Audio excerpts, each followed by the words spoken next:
So you're thinking of buying rental property. Well, you're going to want to hear this.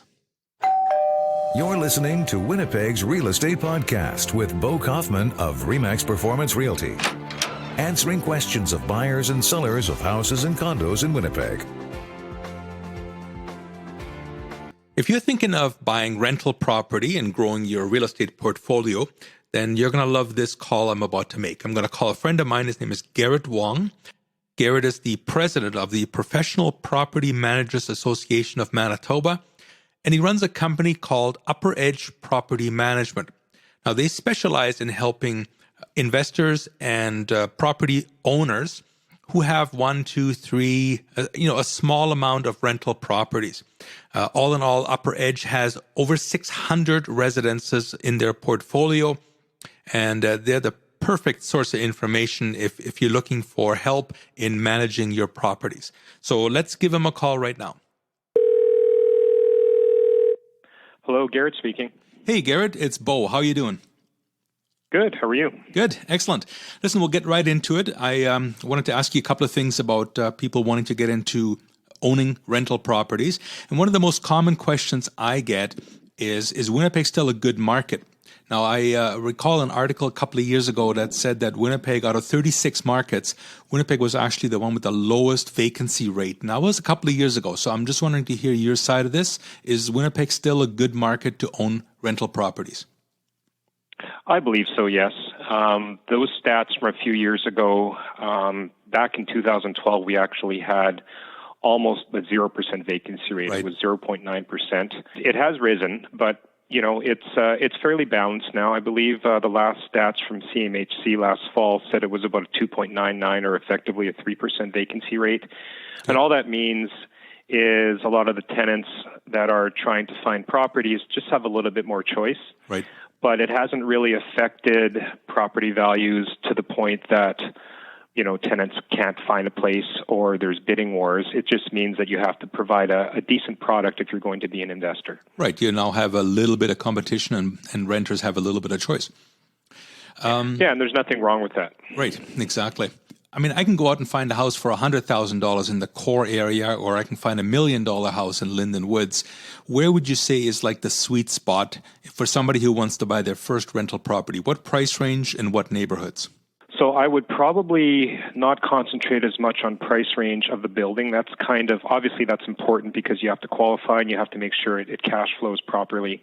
To me, I would start with supply and demand. So I would look at what is the most desirable rent for, your demographic, a family of 4 or whatever you're trying to attract. In my professional experience, I believe that's probably around the $1,300 range, maybe $1,300 to $1,500. If you translate that back then into your cash flow projections, you're going to end up with, a set amount that you can afford for your mortgage, and that will translate out to a building value. Typically, I find that most neighborhoods that will support, a $250,000 property, 2 or 3 bedroom.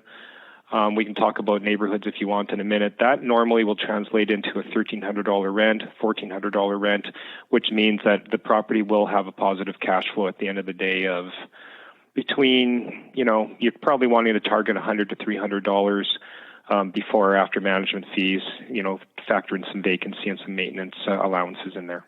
Right. So this is definitely not a get-rich-quick scheme. It's not like flipping houses. It's like generating a steady, slow and steady, fairly secure income.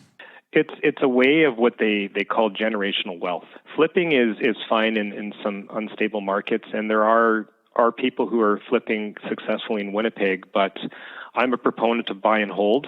And to me, you're not really looking at... You're not buying a rental property for cash flow. I mean, whether you're getting 100, 200, or 300, anybody can get that kind of money by, even getting a part-time job for a few hours a month. What you're really looking at is the long-term gain, which is you calculate, obviously, your cash flow. Nobody wants to be negative on an investment. Right. But then there's the appreciation of the property.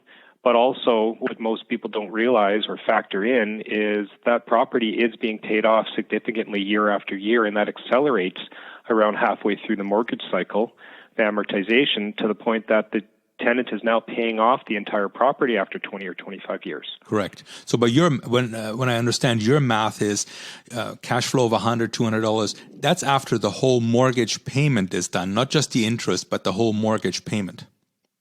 That's more than that. That's mortgage, interest, taxes, insurance, maintenance, property management if you're choosing to go with the firm, etc. Okay, awesome. Next question is house or condo? What do you think would be better for somebody for their first property? A lot of people will buy condos because they believe that there's going to be less maintenance, and in effect there might be. You don't have that roof. You don't have to worry necessarily about the heating if it's included in the condo fees. Lawn care. Lawn care. I mean, there are things like what does the condo market look like at that present time? Because for the long-term picture, any investor should be looking at how do they dispose of that property and get their money out at the end of the day. Right. In this current market, of course, as you're aware, it's a little bit harder to sell the condo. Right. Long-term, I mean, it might change. So the advantages of a condo are, like I said, potentially less maintenance costs, although everything inside those walls, you still have kitchen or, your appliances and your fridge and stove, washer and dryer that could break. There could be still other things that happen. And then you also have to look at the impact that association or condo fee has on your actual cash flow, which could be significant. And potential special assessments. Oh, yeah. I mean, if you're not doing your homework or something else comes up, but, if they don't have enough reserve fund or it's an older building and something happens in the crawl space or they have to renew the parking lot and now there's a cash call, it doesn't work so well for you as an investment. Okay. So I'll put you on the spot. What's the one tip that you would give somebody looking to buy their first rental property? Anything off the top of your head that you would think of? Homework. Too many people try to get into it by looking on the internet. They get into a property.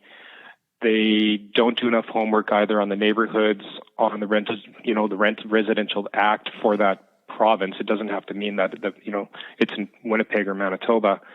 And then not having the team behind them for support. In this day and age, yes, it is great that we have all this information at our fingertips. Right.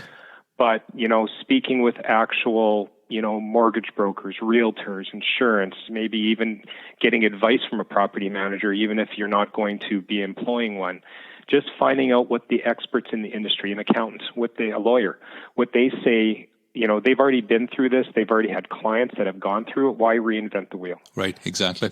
I heard somebody say about a year ago, I heard somebody say to an investor, you got to look at 50 houses, you got to look at 100 houses. And it just kind of struck me as wrong. And I heard one of your presentations about 2 weeks ago, and you put it so succinctly, so right to the point that I'm wondering if you can repeat what you said during your presentation.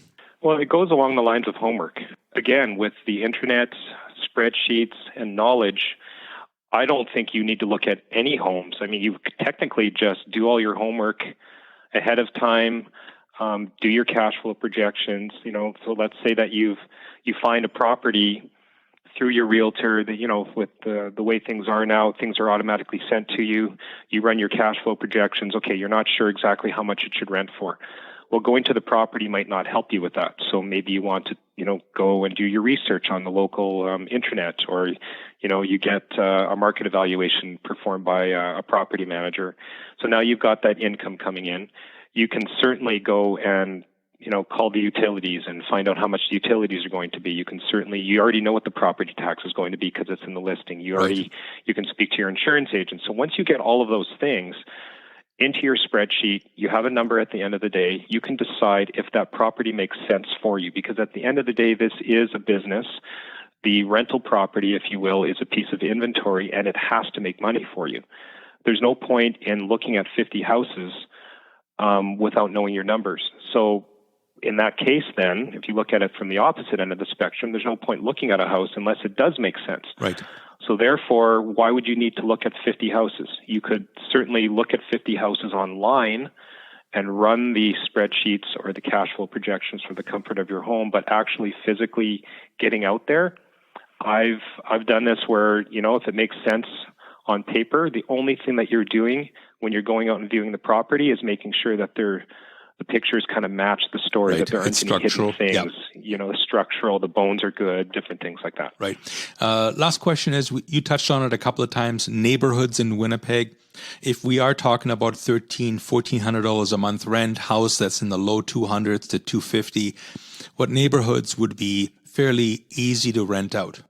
Well, there's some older houses in St. James. You've got your 𝗀𝗶_Elmwood. Transcona is a great area. You can find tons of properties in that price range. I personally like the West End, sort of between the Arlington and Polo Park area is very good. Even if you have to go east of Arlington, it's not too bad because, West Broadway and Wolseley is kind of flexing and expanding out. Right. So you can find lots of properties there. You look around the city and there's always these little older 2 or 3 bedroom properties in that area, even some older St. Vital. As long as you're not going into the $1 million or the Right. brand new areas where the properties are 10 years old or less, those are going to be obviously in the $300,000 to $500,000 range, and they're not going to cash flow unless you're trying to get a rent of $2,000 to $2,500. But again, how many people would want to pay that when they could be in home ownership? So that's why I like to target personally the $1,200 to $1,500 rental range, because it just means that the tenants are probably choosing to be renters at that point. Do I recall you telling me that on your website you have a tool where people can kind of find out what a potential rent would be in a neighborhood? I actually developed an algorithm a few months ago that mimics the way I actually analyze the property. So there's a lot of tools out there, but they're basically based on other cities, and they're probably just on a square footage model. And square footage is definitely something I take into consideration in the algorithm, but there's also other things like the number of bedrooms, if it's a full basement or not, finished, bathrooms, garage, age of the property, when it was last upgraded for cosmetics. So I've written an algorithm. It's an automated process on there. You just sort of go through the fields and fill them out, and then you just click hit submit, and a report's automatically sent to you. Wow. And you can do that as many times as you like. It's not going to be exactly, as good as me performing something, but it's pretty close. Gives you a ballpark. Yeah, that's really cool. Yeah. Where do people find this tool? It's on our website. So our company name is 𝗟𝗶 Property Management, and the website is www.𝗟𝗶HPM.com. PM as in property management, so www.𝗟𝗶PM.com. And the calculators right on the front page. Cool. That's really nice. That's very helpful. All right. Well, it's been a very enlightening call, Garrett. How can people get a hold of you? I guess through that website. Is your email contact on there? Yeah, we do have a Contact Us page on there. And yeah, you can click on there. Obviously, we'll go through our staff. And if you would like to speak to me, just mention that and they'll eventually get to me or one of our other teammates. Super. Hey, thanks a lot, Garrett. I appreciate it. Okay, anytime. Okay, take care. Bye-bye. Are you looking to buy a house or a condo in Winnipeg? Work with the agent who takes the time to explain the process to you, guiding you through every step. For service beyond the sale, book your home buying consultation with Bo Kaufman of RE/MAX Performance today. Bo knows real estate. We hope you've enjoyed this episode of Winnipeg's Real Estate Podcast. All episodes are available on iTunes, Stitcher, and Google Play. When you're ready to buy or sell a house or a condo in Winnipeg, call Bo Kaufman of RE/MAX Performance Realty at 204-333-2202 or email boknowshomes@gmail.com. Bo knows real estate.